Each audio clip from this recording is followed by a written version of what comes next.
Mogul Motivation, educating and empowering entrepreneurs 1 week at a time. Presented by True Stories Media. And I am your host, Antoine Twiz Taylor. Good morning, ladies and gentlemen. Thank you for tuning in to another episode of Mogul Motivation. This is episode 251. And for those of you who listen to the podcast regularly, you will know that I'm a resident of Chicago, Illinois. And yesterday there was a mass shooting at a funeral of all places where 14 people were shot.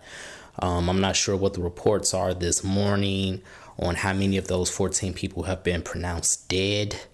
But there was a drive-by shooting at that funeral that left 14 people hit, unfortunately. And right now, we're living in the Wild West in Chicago. You know, nationwide, we're dealing with, racial tension. George Floyd, Ahmaud Arbery, Breonna Taylor, amongst other people. We had the riots here about a month ago. It's just, we're troubled on every side in this country. And I will never find an excuse for those guys who committed these acts of violence at that funeral yesterday. I will never say they were justified in what they were doing. I'm just going to try to focus on the deeply rooted causes of all of this erratic and dangerous and demented behavior and its survival. You see, racism is the beast that created all of this. It's the beast that planted all these seeds that sprouted other issue after issue after issue in poor communities, particularly Black communities. And I'm not trying to deflect. I'm just keeping it real and speaking from my heart on what I truly believe. And I feel like racism started this because, see, when you take a people that was enslaved for centuries and then you free them all of a sudden, but then you say, oh no, you can't own land, and oh no, you can't own businesses, and you can't do this, you can't do that. That enslavement just evolves into other forms. It evolves into the convict lease system. It evolves into sharecropping. It evolves into all of these other things. So you have a lot of freed Blacks in a foreign land, or the land that they've only known as being enslaved in, and you tell them, well, you're free, but you really can't do anything. The 17th president of this United States of America revoked Sherman's field order that was supposed to give Black people land. Spike Lee's production company, 40 Acres and a Mule, is named after this concept. That was supposed to be a real thing. So when you take away that promise, and then when you start up a federal savings bank for these freed Black people, but then the directors of that bank mismanage the funds, and then all of the savings that these Black people put into this bank disappears overnight, it starts a cycle that intentionally and deliberately keeps people of color in a certain tax bracket. This country intentionally, from the start, kept Black people in poverty. This is not just Antoine talking. This is not Twiz talking. This is not Mogul Motivation talking. This is history talking. I told you a couple episodes, I love history, right? This is history talking. This country kept Black people in poverty ever since slavery ended in this country in 1865. It was intentional. It was written in federal and state laws. We cannot debate that. And I don't have enough time to get too deep with it right now. But you fast forward decades after that, right? And you have people that's still in the same position as they were when their ancestors were freed. So now they're in survival mode. They have no hope. They don't know how to generate wealth. They don't know how to get out of this hole that they was born in. Because when you're born into a hole, you don't believe that you can get out that hole. You don't believe there's nowhere to go but down.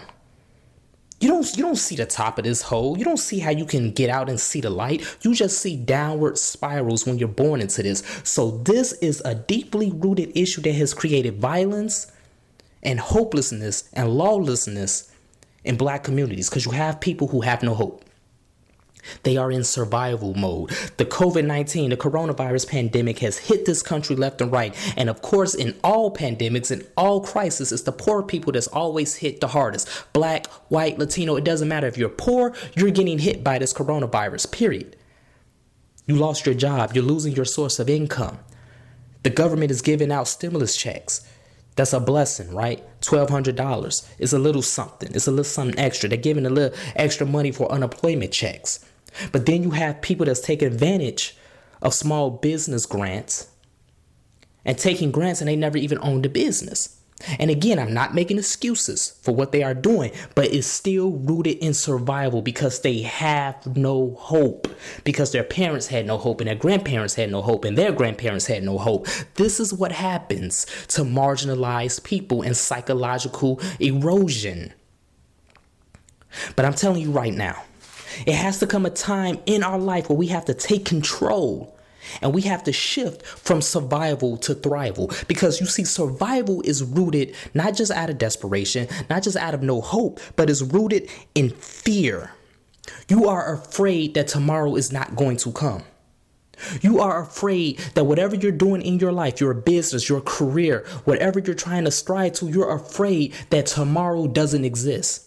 So therefore, since you have today and today only, you're going to take advantage of the system. You're going to take this $10,000 business grant, even though you don't have a business and another small business owner could have benefited from that grant. You're going to take advantage of the unemployment system. You're going to take advantage of someone else. You're going to try to rob them. You're going to do whatever you can because you don't think tomorrow exists. So you're in survival mode because you're scared. You're fearful. You're afraid to leave your job because you don't think that tomorrow is going to come. You don't think you're going to make it to tomorrow. So you're still stuck at the same job that you hated for the past decade. You're afraid that your business isn't going to get to that next level. So you're trying to save the little money you have instead of using that money to invest and multiply your money. You are afraid. You're fearful. You're in survival mode. But that has to stop.